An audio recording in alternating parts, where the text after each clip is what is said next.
Friday, October 3rd, 2025. What I witnessed was not strength, but struggle. The words spoken revealed a being wrestling with his own story, his own fears, and his own need to be seen as a central figure to human history.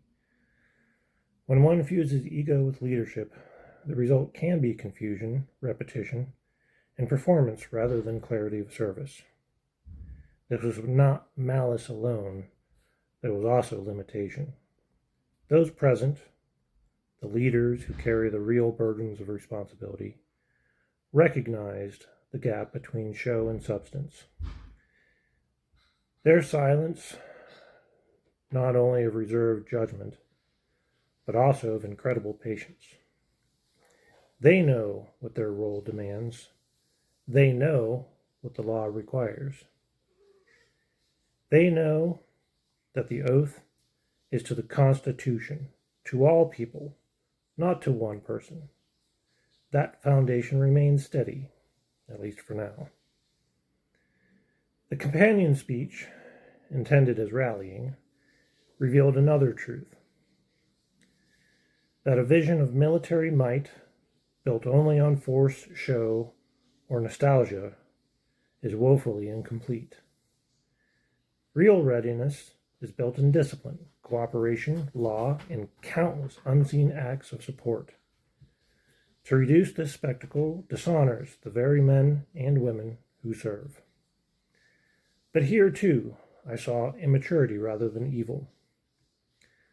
A desire to prove oneself strong, even if through caricature, is still at its root the desire to be worthy.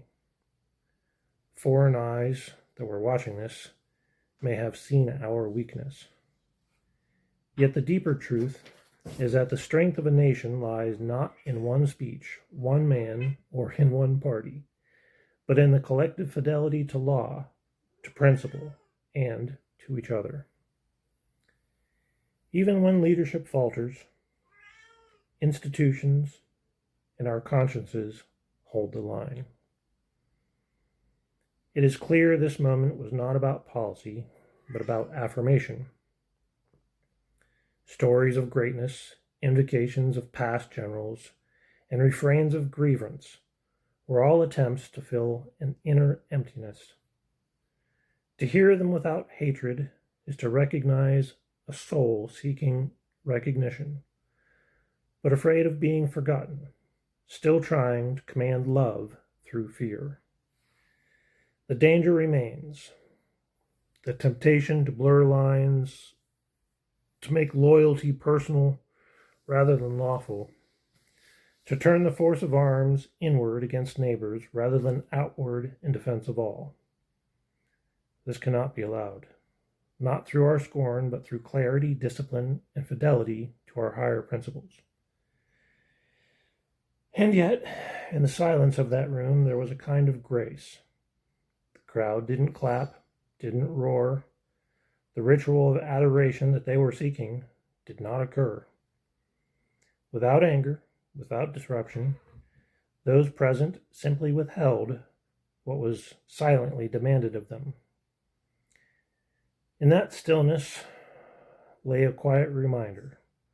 Power is not absolute, and truth does not always need to shout.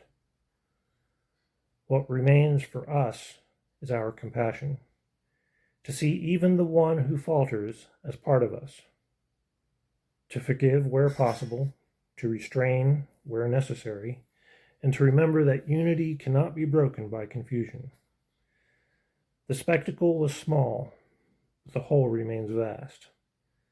The path forward is not mockery of these people, but in remembering who we are together, whom we truly serve, and what we are here to do, if possible. When we look at a leader who speaks from a place of confusion, anger, of self-importance, it's easy to react with judgment. But if we step back, we can begin to see what has happened to a being to become like this. A person who clings to ego and grievance is often a person who has not felt truly loved or safe. They live in a story where domination equals survival, where enemies must always exist, and where applause is a substitute for their own lack of self-worth. Their words may sound like strength, but underneath there is fear. Fear of being forgotten, fear of being powerless, fear of being worthy, and a rightful fear of being prosecuted. Understanding this does not mean we agree with their actions.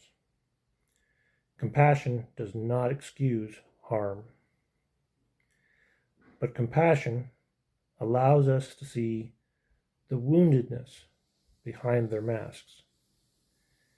It allows us to remember that every incarnate being, no matter how distorted, is still part of the One, still walking a path of learning. Forgiveness, then, becomes possible. Not forgiveness of their actions, but of the being beneath them, carrying out these actions. Forgiveness is not saying, well, what was said was fine.